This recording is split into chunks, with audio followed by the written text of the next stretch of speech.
দাদু, আষাঢ় তো শুরু হয়ে গেছে, কই বৃষ্টি তো পড়ছে না।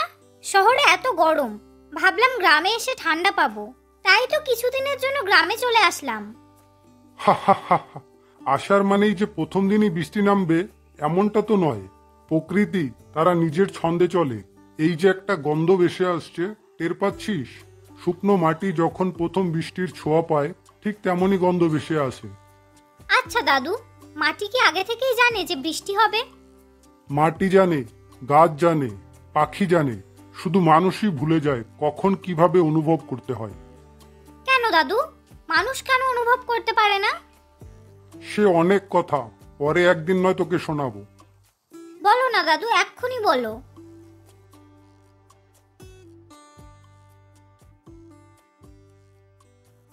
দাদু, এই আমগুলো আজ পারলাম, তাই তোমার জন্য নিয়ে আসলাম। আর হ্যাঁ, এর মধ্যে কিছু কাঁচা লঙ্কা আছে, সেগুলো খুব ঝাল। আর তুমি তো ঝাল খেতে ভালোবাসো, তাই তোমার জন্য নিয়ে এসেছি। আরে নয়ন, তুই এলে মনটা ভরে যায়। আয় আয়, ঘরে বস।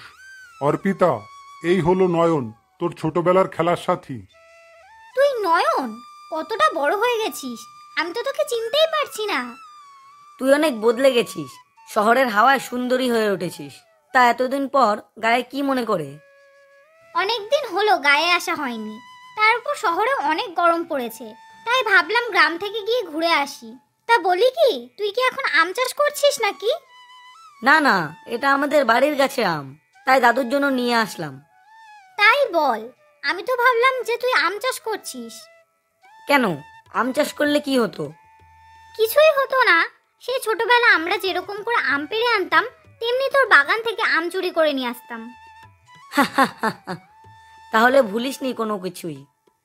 ভুলবো কেন, আমিও তো গ্রামেরই মেয়ে, গ্রামকে ভুলে যাই কি করে বল। আমি এখন আসি, অন্য কোনো দিন এসে নয় গল্প করব। দাদু, আমি এখন আসি গো।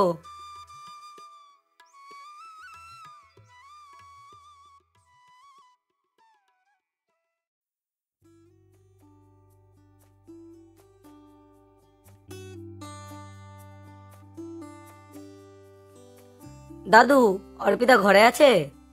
কেন রে, তোরা ভাই বোন মিলে অর্পিতাকে কেন খুঁজছিস?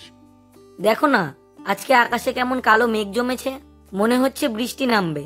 ছোটবেলায় আমরা যে জায়গাটায় ভিজতাম, সেই জায়গাটায় আমি আর আমার বোন যাচ্ছি। অর্পিতা কি যাবে সেখানে আমাদের সাথে?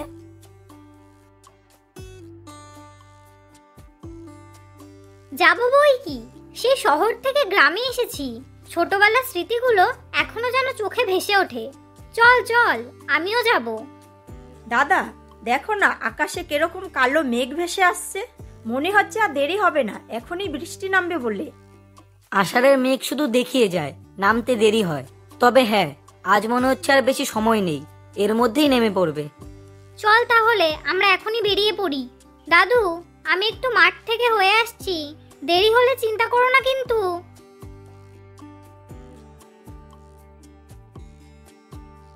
আরে মাঠ থেকে হয়ে আসছি বলেই এত তাড়াতাড়ি ছুটে পালাচ্ছিস কেন? আস্তে আস্তে যা, এরপর পা পিছলে পড়ে গেলে আমি কিন্তু দায়ী নই। হ্যাঁ, পড়ে যাব, আমি এখনো বাচ্চা আছি তো। বলি, আমাকে নিয়ে এত চিন্তা করো কেন? চিন্তা করব না? যত দিন যায় তত যেন মনে হয় আরো চিন্তা বেড়ে যায়। তুমি থাকো তোমার চিন্তা নিয়ে, আমি চললুম।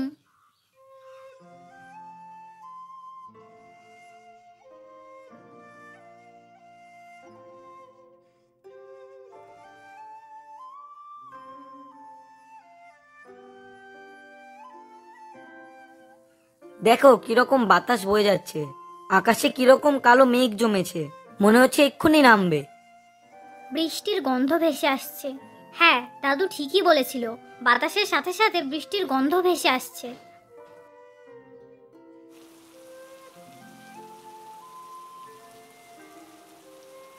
বৃষ্টি পড়ছে, আষাঢ় শুরু হয়ে গেছে। দাদা, দেখ দেখ কত জোরে বৃষ্টি পড়ছে। আজকে অনেকদিন পর বৃষ্টিতে ভিজছি।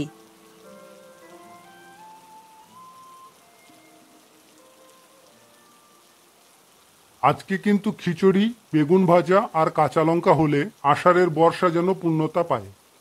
দাদু, আমি কিন্তু তোমার রান্নায় সাহায্য করতে পারি, আমার তো পুরো রান্না শেখা হয়নি। আর না হলে আমি তোমায় রান্না করে খাওয়াতাম। চলো দিদি, আমি তোমাকে শিখিয়ে দিচ্ছি। আজ আমরা দুই বোন মিলে খিচুড়ি রান্না করব। আরে বাহ, তুই খিচুড়ি রান্না করতে পারিস? আমি গায়ের মেয়ে, শুধু খিচুড়ি না, ঘরে রান্না বান্না সব করতে পারি। তাহলে চল আমরা দুজন মিলে দাদুর পছন্দের খিচুড়ি বানিয়ে খাওয়াই, আর আমরা সবাই খেয়েও আনন্দ করি।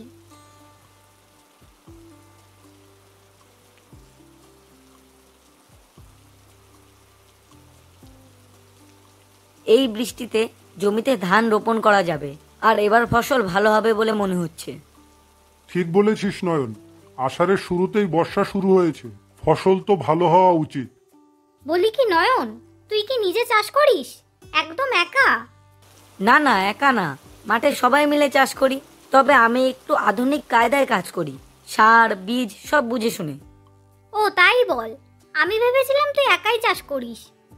নয়নের অনেক বুদ্ধি আছে, আর পরিশ্রম করার ক্ষমতাটাও অনেক বেশি। এর থেকে বড় সম্পদ আর কিছুই হয় না। এই সবই আপনাদের আশীর্বাদ। বলি, তোদের কি খিচুড়ি রান্না হলো? এই তো দাদু, আর একটু সময় লাগবে।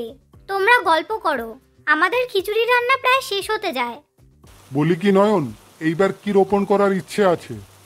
বর্ষা শুরু হয়ে গেছে, আর এখন সবজির চাষ ভালো হবে না, তাই ভাবছি ধান চাষ করব। চাষের ব্যাপারে তোর থেকে বুদ্ধিমান আমাদের গ্রামে আর কেউই নেই। যাই চাষ করিস তারই ভালো ফলন হয়।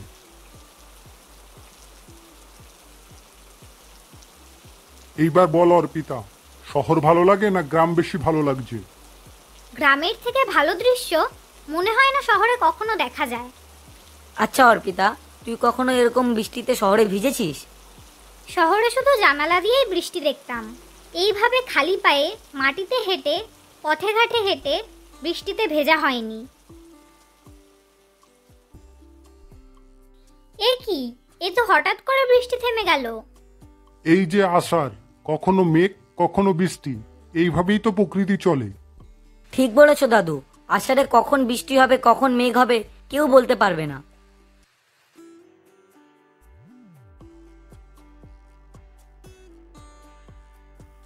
চলো, খিচুড়ি রান্না হয়ে গেছে, সবাই খেতে বসবে, চলো।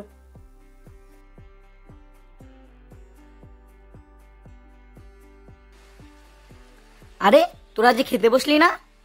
তুই আর দাদু খেয়ে নে, তারপর আমি আর ঝুমা খেতে বসবো।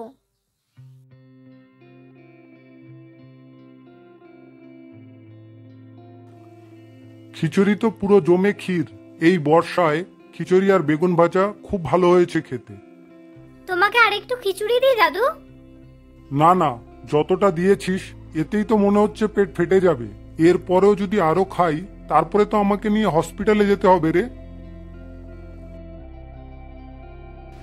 আচ্ছা, আমি এখন বাড়ির দিকে যাই, পরে না হয় আবার আসবো ক্ষণ।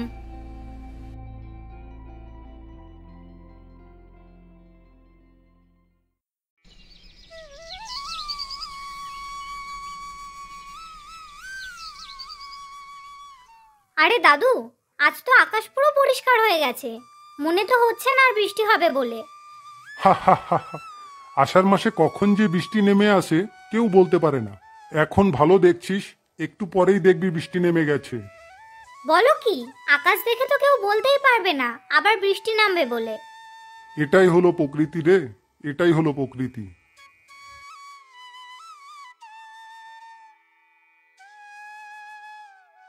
বলি কি অর্পিতা দি, আকাশ তো পরিষ্কার হয়ে গেছে, চলো মাঠে ঘুরে আসি। চল তাহলে ঘুরে আসি, বেড়াতে এসে এখনো ভালো করে ঘোরাই হয়নি। দাদু, আমি একটু ঝুমার সাথে গ্রামটাকে ঘুরতে বেরোলাম। সাবধানে দেখে শুনে যাস। ঠিক আছে দাদু, চল ঘুরে আসি।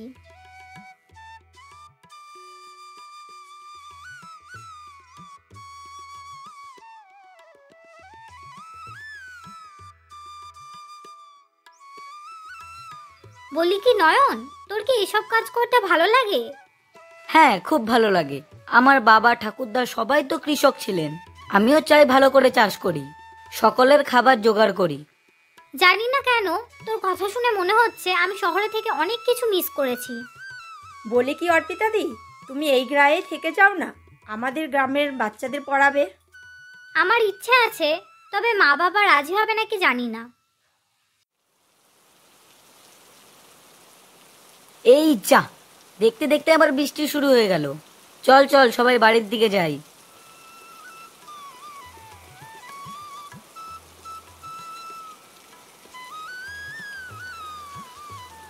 জানো দাদু, শহরের লোকের মধ্যে মনটাই নেই, আর এখানে এক ফোঁটা বৃষ্টি যেন সব কিছু জাগিয়ে তোলে। আমার মনে হচ্ছে আমি আমার চারপাশটা কখনোই বুঝিনি। শহরের ব্যস্ততা, নিজের ক্যারিয়ার, সব কিছু যেন একটা ছায়ার মতো। এখানে এসে এই প্রথমবার প্রকৃতির ভালোবাসা, আত্মীয়তা সব কিছু ছুঁয়ে গেল। তাহলে তুই যদি গায়ে থেকে যেতে চাস, থেকে যা। আমি তো থেকে যেতে চাই, কিন্তু মা বাবা রাজি হবে? তুই তোর সিদ্ধান্তটা তোর বাবা মাকে জানা, বাকিটা আমি দেখে নেব। ঠিক আছে, তাহলে আমি কালই চিঠিতে মা বাবাকে সব জানিয়ে দেব।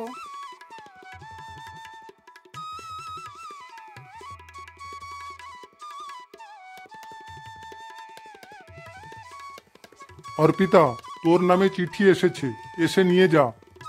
আসছি দাদু।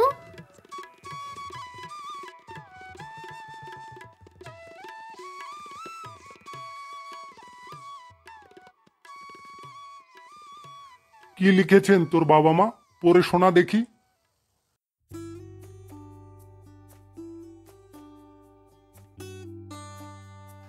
আমরা অবাক হলেও তোমার সিদ্ধান্তকে সম্মান জানাই। তোমার যদি ভালো লাগে তাহলে তুমি গ্রামে থেকে যেতে পারো, তবে হ্যাঁ, তোমার স্বপ্ন সেটা যেন কোনোদিন ভুলে যেও না। আমরাও চেষ্টা করব বছর খানেকের মধ্যে গ্রামে শিফট হয়ে যেতে। আমরা সবসময় তোমার পাশে আছি। ভালো থেকো। ইতি, তোমার মা বাবা। চিঠির কথাগুলো শুনে মনে হচ্ছে তুই গ্রামে থেকে যাচ্ছিস। হ্যাঁ, এই মাটির গন্ধ ছেড়ে আর কোথাও যেতে মন চাইছে না। তাই ভাবছি গ্রামে নিজের ক্যারিয়ার তৈরি করব। আর আমার স্বপ্ন টিচার হওয়া, সেটা গ্রামের স্কুলেই হব। এই অনুভবটা তো পুরোটাই আষাঢ়ের বর্ষার মতো। প্রথমে শুকনো ধুলোবালি, তারপর বৃষ্টি নামলেই যেন মন জেগে ওঠে। এইবারের বর্ষাটা শুধু বর্ষা নয়, জীবনের নতুন সূচনা। ঠিক বলেছিস। এখানে এসেছিলাম বেড়াতে, কিন্তু এই আষাঢ়ের বর্ষা আমার জীবনটাকে পুরোই বদলে দিল।